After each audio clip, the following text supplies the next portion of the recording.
प्रकट हो गए और कहने लगे बहन क्या बात है। जवाब दिया तुम सब कुछ जानते हुए इस दुखिया की आवाज को नहीं पहचान रहे। जवाब दिया है बहन विधि के विधान के विधाता को कोई मिटा नहीं सकता, इसलिए तुम रो। मैंने जो कहा है कि मैं पांडवों को और दुर्योधन से राज छीन करके वापस दिलाऊंगा, ये मेरा प्रण है। लेकिन बहन इस संसार में जो आया है उसे जरूर जाना है। समझाते हुए बोले ये दुनिया है आनी जानी,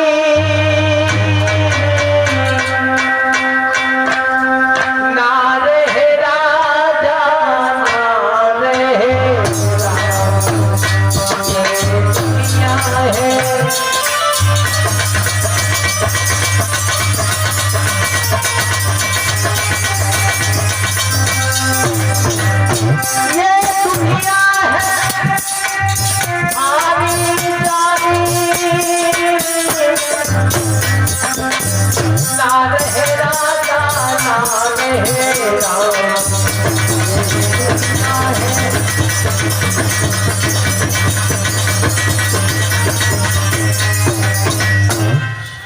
को समझाया और उसी वक्त भीम अपनी गदा लेकर के आ गए और कहने लगे भद्रे चिंता न करो, बताओ क्या चाहते हो। जवाब दिया जिस पापी ने मेरे 5 पुत्रों का मारा है, मैं उसके जिस्म पर जब तक नाच नहीं लूंगी तब तक पुत्र की शोक ज्वाला खत्म नहीं होगी।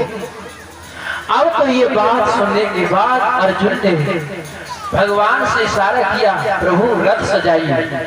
रथ को सजाया और आज मुरली मनोहर ने रथ सजाते ही आज अर्जुन सवार हुए और उस पापी को खोजने के लिए चल देते हैं। आगे चलते जा रहे हैं और उसी समय में मार्ग में लौट के समय आज उस पापी से मुठभेड़ हुई और एकदम से श्रोता बंधु बताया है कभी कल्पना कर रहे हैं कि मिल गया हमें तोर पुत्र और भारत से मुठभेड़ भई, भारत से मुठभेड़ भई, सवेर बात हुई पर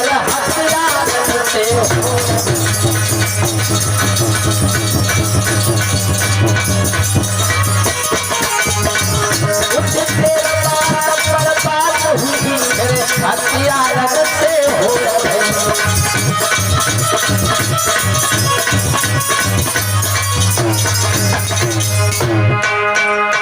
अब तो जैसे श्रोता बंद हो रहा हमें मिला, आज अर्जुन ने अपना धनुष तान लिया, इधर उस पापी ने भी तान लिया, ब्रह्मास्त्र का संधान करने के लिए तैयार हो गए। और जैसे श्रोता बंधुओं उन्होंने अपने अपने अस्त्र ताने हैं और क्या हुआ कि सरताना पारथना जिसको पहचान सके, रथना उसे पहचान सके, होना भी अपना बोल सके ना अपना धन तोड़ सके।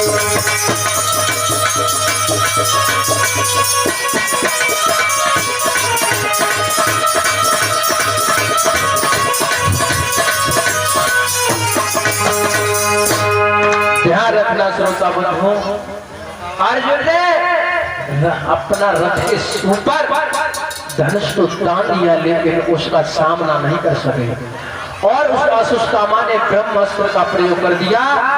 भगवान कन्हैया कहने लगे अब क्या देख रहे हो अर्जुन, तुम भी ब्रह्मास्त्र का प्रयोग कर दो। और जैसे ही अर्जुन ने ब्रह्मास्त्र का प्रयोग किया, जब ब्रह्मास्त्र से अस्त्र टकराया तो संसार में अग्नि जलने लगी और जब अग्नि जलने लगी, प्रजा जलने लगी है, तो भगवान कन्हैया को दुख हो गया, कहने लगे मेरी प्रजा जली जा रही है। और श्रोता बंधुओं उन ब्रह्मास्त्र के सामने व्यास भगवान आ गए और कहने लगे सुष्टामा ये तूने क्या कर दिया, ये ब्रह्मास्त्र लौट डालो। अश्वत्थामा हाथ जोड़ करके व्यास भगवान से कहने लगा, प्रभु मैं इसको चलाना जानता हूं लेकिन लौटाना नहीं जानता। उसी समय भगवान समझ गए अगर ये अग्नि बुझेगी नहीं तो संसार जल सकता है, आगे बढ़े और भगवान ने मोह फाड़ करके ब्रह्मास्त्र को निकल दिया। जैसे ही निकल गए तो एकदम से अर्जुन को मौका मिल गया और उस पापी को बंदी बना करके आज रथ में बैठाल करके और द्रौपदी के सामने ले आते हैं। और एकदम से जो द्रौपदी के सामने लाए तो एकदम से द्रौपदी हाथ जोड़ के कहने लगी, प्रभु इसको क्षमा कर दो, इसको क्षमा कर दो। भीम कहने लगे, तुम तो ये कह रही थी कि उसकी लाश पर जब तक मैं नाच नहीं लूंगी तब तक पुत्र की शोक ज्वाला खत्म नहीं होगी। जवाब दिया, महाराज मैंने वो क्रोध के आवेश में कह दिया, लेकिन ये ब्राह्मण है, ब्राह्मण को मारना पाप होता है। भीम कहने लगे, मैं इसे नहीं छोड़ूंगा। आगे बढ़े और उसकी मस्तक में गदा का प्रहार कर दिया और गदा का प्रहार करके उसकी मणि को उसके मस्तक से निकाल लिया और उसे जीवन दान दे दिया। बोल गोविंद भगवान की, परीक्षित महाराज की। अब तो ये बात भगवान कन्हैया ने सुनी कि हे बहन तुमने उसको जीवित छुड़वा दिया, तो एकदम से भगवान कन्हैया ने एक बात कही, क्या ये धरणी करनी है थपी हुई तुम जैसी महिलाओं से, तुम जैसी महिलाओं से भगवानों की है तो तुम जैसी महिलाओं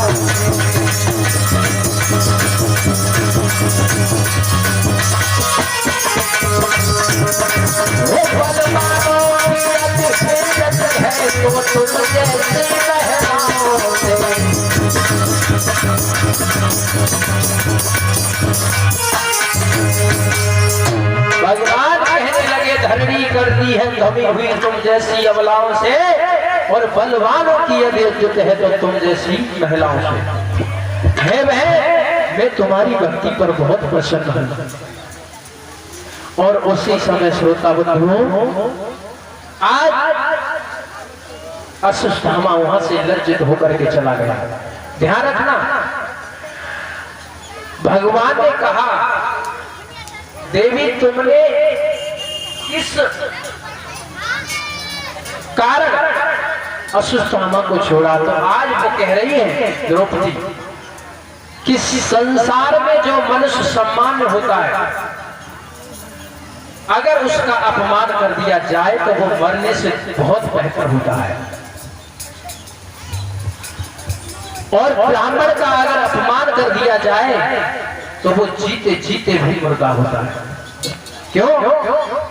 कि सम्मान मनुष्य अगर उसका अपमान हो जाए तो उसे ये मत समझना कि ये अपमान होने के बाद जिंदा घूम रहा, ये मरा नहीं है, वो मर चुका है, जीते जीते भी मर चुका है। क्योंकि मरने से ही मनुष्य नहीं माना जाता कि वो मर गया है। जिसने पाप किया हो और उसे दंडित कर दिया जाए तो वो समाज की नजर से मर जाता है। द्रौपदी की बात सुन करके आज भगवान कन्हैया बड़े खुश होते हैं। समय गुजरता चला गया लेकिन उस पापी ने पांडवों का पीछा नहीं छोड़ा। सोचने लगा इसका बदला तो मैं जरूर लूंगा पांडवों से। श्री सूत जी महाराज समझा करके कहने लगे, हे सरकादिक ऋषियों, उसी समय द्रौपदी ने मरे हुए पुत्रों का दाह कर संस्कार करवाया, गंगा के किनारे जाकर के जलपान किया। मैया द्रौपदी कुंती दोनों रोने लगी। भगवान कन्हैया समझाने लगे, जवाब दिया, बुआ जी रोने से कुछ नहीं होगा। इस संसार में जो मनुष्य देहधारी है उसे एक दिन जरूर जाना है। भगवान समझाते हुए गंगा मैया से वापस आ जाते हैं तो एकदम से कहने लगे हैं द्रौपदी से, बहन अब हम जा रहे हैं तो पांडव पांच रोने लगे, कहने लगे तुम जाने की बात करते हो कन्हैया तो हमारा दिल टूट जाता है, तुम जाने की बात करते हो हमारा दिल टूट जाता है, हे प्रभु मत जाओ। भगवान कहने लगे पांडवों मैं तुमसे दूर कब हूँ, मैं तुमसे दूर नहीं हूँ, भक्त मेरे को बुलाते हैं, मेरे नंगे पैर दौड़ा चलाता हूँ, लेकिन मेरी मजबूरी है, तुम जैसे ना जाने कितने भक्त हैं वहां पर भी मुझे जाना पड़ता है। और इतना कह करके समझाते हुए भगवान मुरली मनोहर ने रथ सजाया और रथ पर सवार होकर के आज द्वारका के लिए चलने लगे।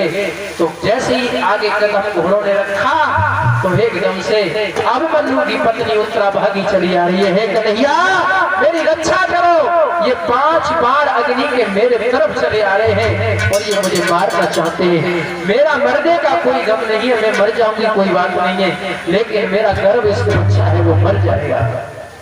भगवान समझ गए ये 5 बार अशुष्टामा ने छोड़े हैं, वो बदला ले रहा है।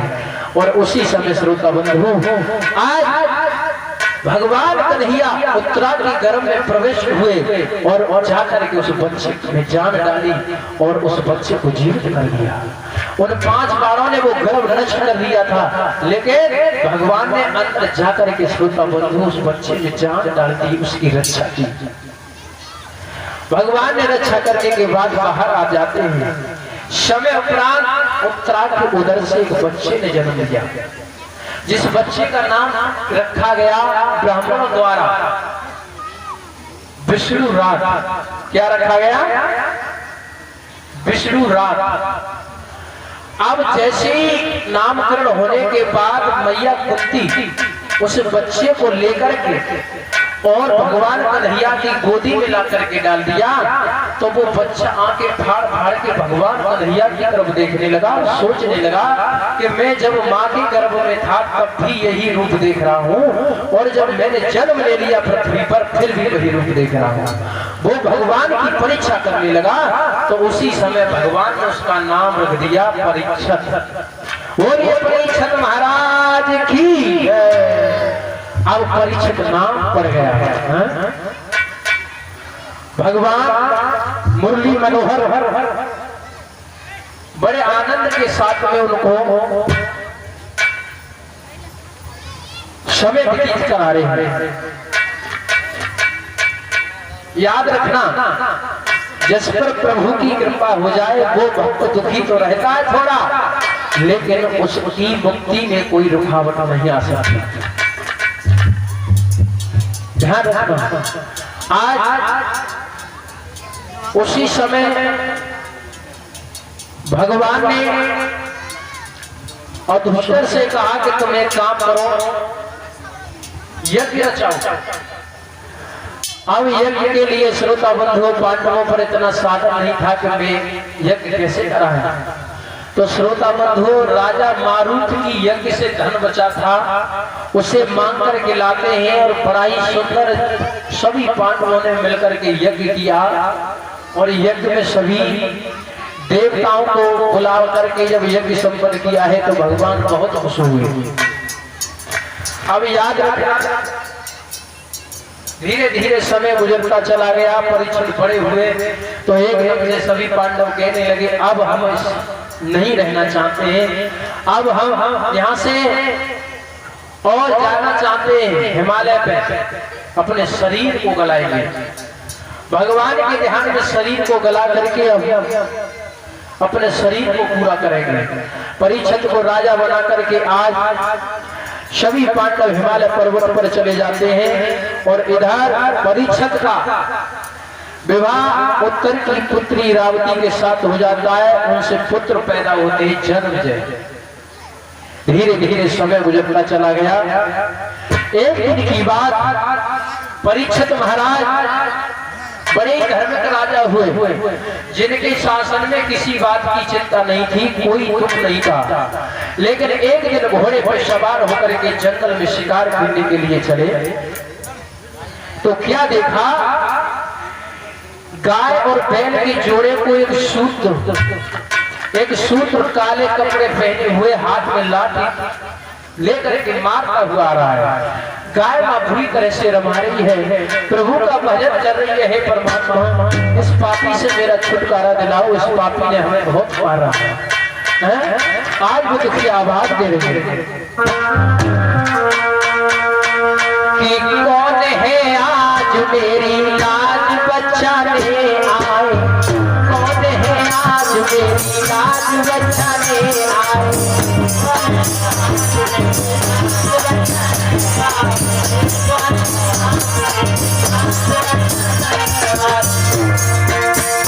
अरे कौन है आज मेरी लाज बचाने आए, लाज बचाने आए, लाज बचाने आए।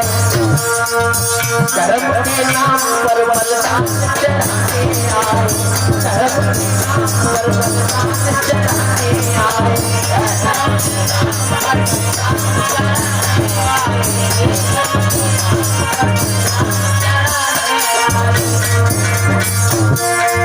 जात के देश की मर्यादा निभाने आए, मर्यादा निभाने आए, निभाने आए।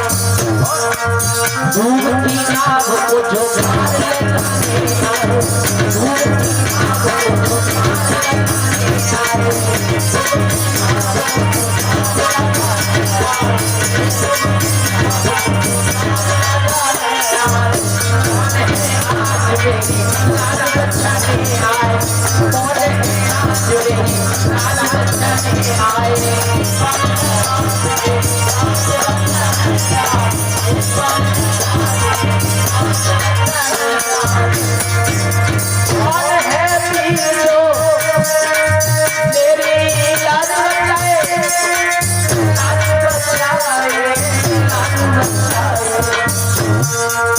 मेरिया हाथ से आजाद कराने आए, मेरिया हाथ से आजाद कराने आए।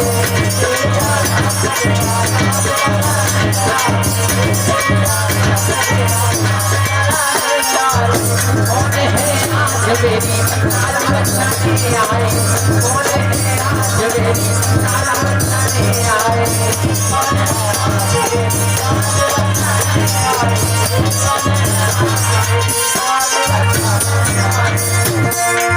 भक्त का त्याग कौन है त्यागी,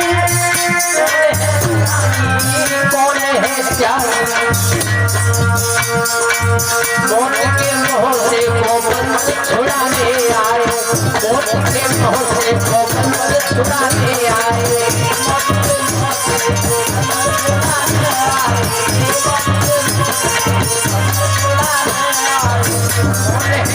मेरी लाज बचाने आए, कौन है आज मेरी लाज बचाने